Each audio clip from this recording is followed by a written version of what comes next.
The contemporary left is far from liberal. It wants the state to have more power to dictate what we are allowed to think and to say.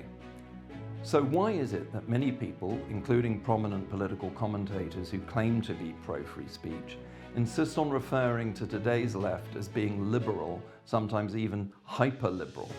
Confusingly, this is often in the context of rightly denouncing new laws or acts of woke intolerance that undermine freedom of expression. My argument is that real political liberals, people who fundamentally believe in the right of others to freely express their beliefs in opposition to their own, now need to cease this type of doublethink and doublespeak, which only benefits the authoritarians of the contemporary left. This is what I call the culture control left. There are three ideas that are at the heart of the contemporary left's project of controlling and directing the flow of ideas and words in our society. First, anti-humanism, a rejection of the belief in individual agency. Second, an anti-rational, mystical conception of power.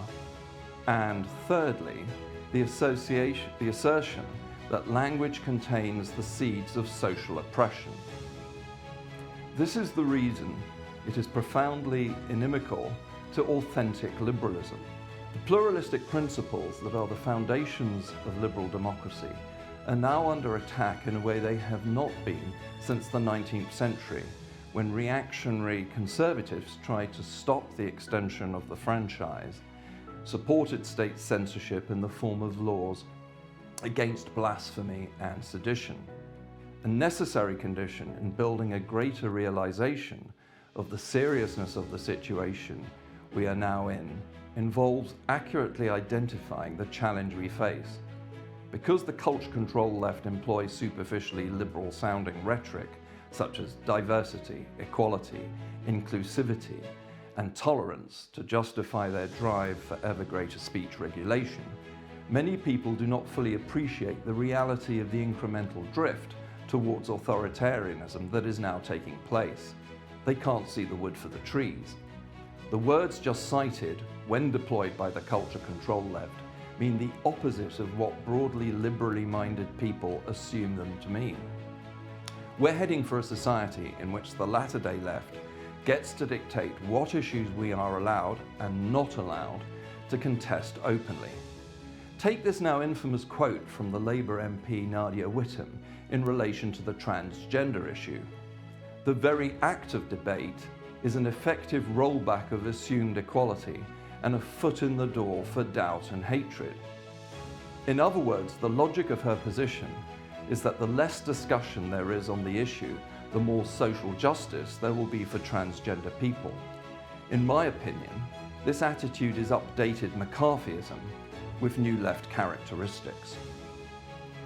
It is important to appreciate that because the identity politics ideology of today's left is so deeply embedded within elite sections of our society, there are elements from beyond the mainstream left that now also adhere to aspects of this statist agenda. For example, big business. This was seen recently when Coutts NatWest shut down the bank accounts of Nigel Farage and others whose views on Brexit, climate change and other matters they judged to be politically transgressive. Another case in point is the support the Tory MP Alicia Kearns has given to the campaign by Stonewall for a law to prohibit so-called LGBT+ conversion therapy.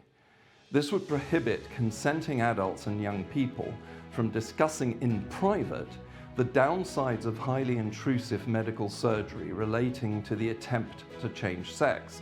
Incredibly, psychotherapists could then find themselves with a criminal record.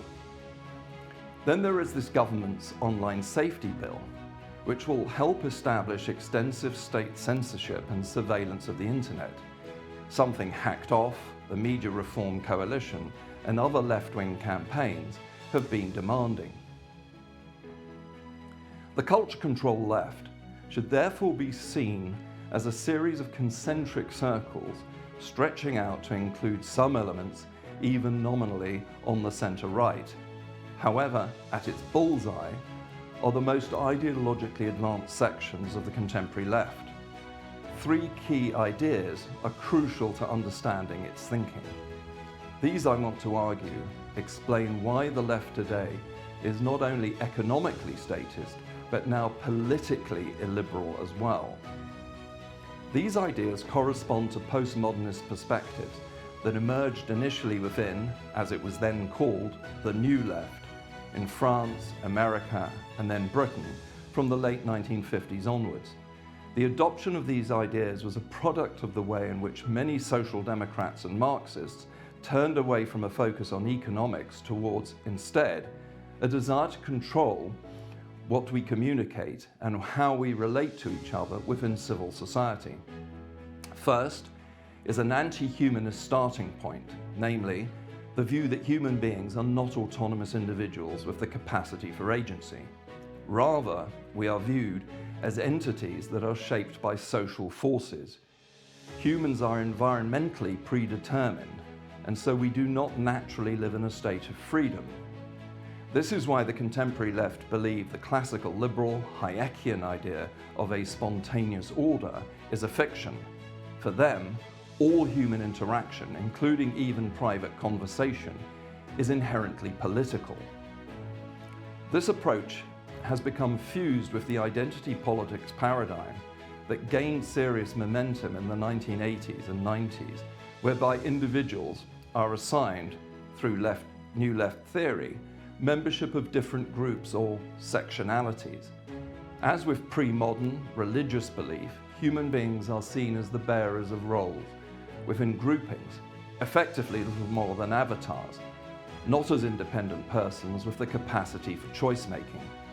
Here is the fundamental dividing line between liberalism and authoritarian collectivism of different types. This anti-humanist mindset is why the culture control left obsessively focuses on the alleged vulnerability and marginalization of the various victim groups it has manufactured through its analysis of society. It therefore infantilizes those it claims to represent, and their agency as three beings are dismissed. Even what such people hear can allegedly cause them harm, violate them in some bizarre way. They are said to need safe spaces to keep them away from dangerous and offensive words. This approach must be distinguished from the authentically liberal desire to rather set all individuals free from state intrusion into their lives, a classic example of which was the criminalization of homosexuality until 1968.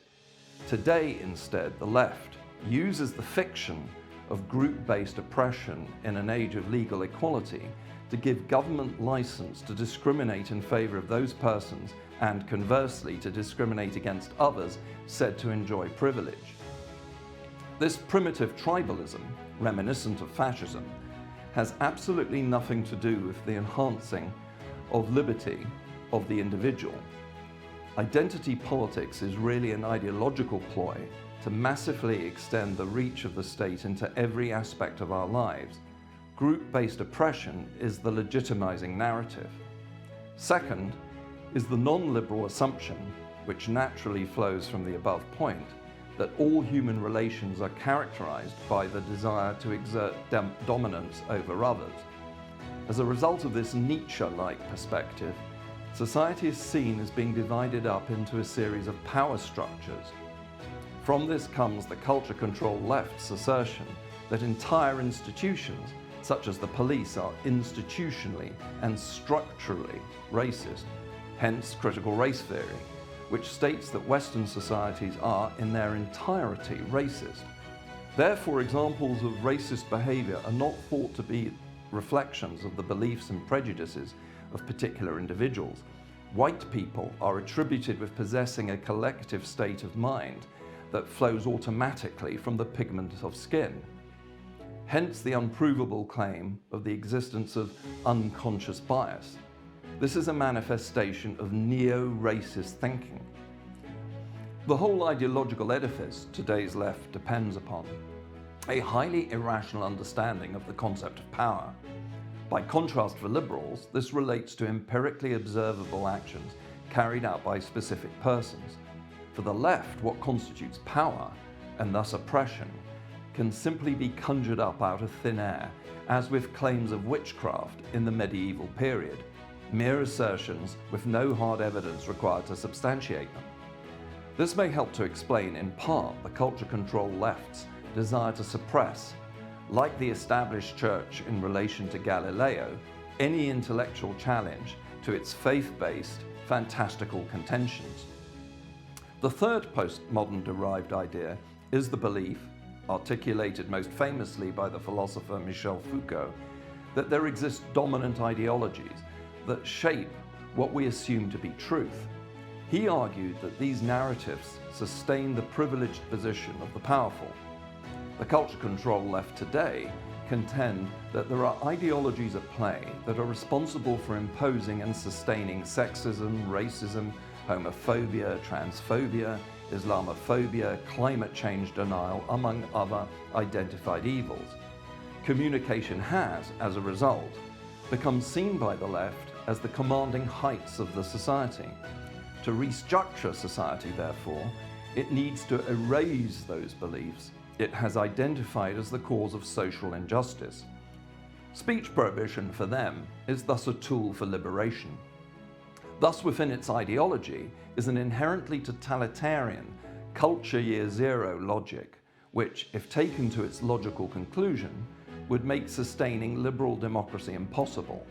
It involves, in the name of equality, treating individuals unequally, because those who adhere to the values said to sustain oppression need to be silenced. Our right to participate as fully fledged citizens within the arena of open democratic debate must be restricted, as is happening now, and eventually removed completely. The mainstream left want to load the dice in the democratic game to the point where only one side can win. The conceptual fog that currently provides the culture control left with useful cover to pursue its dictatorial agenda needs to be cleared away. Divesting it of any association with the progressive concept of liberalism is the start.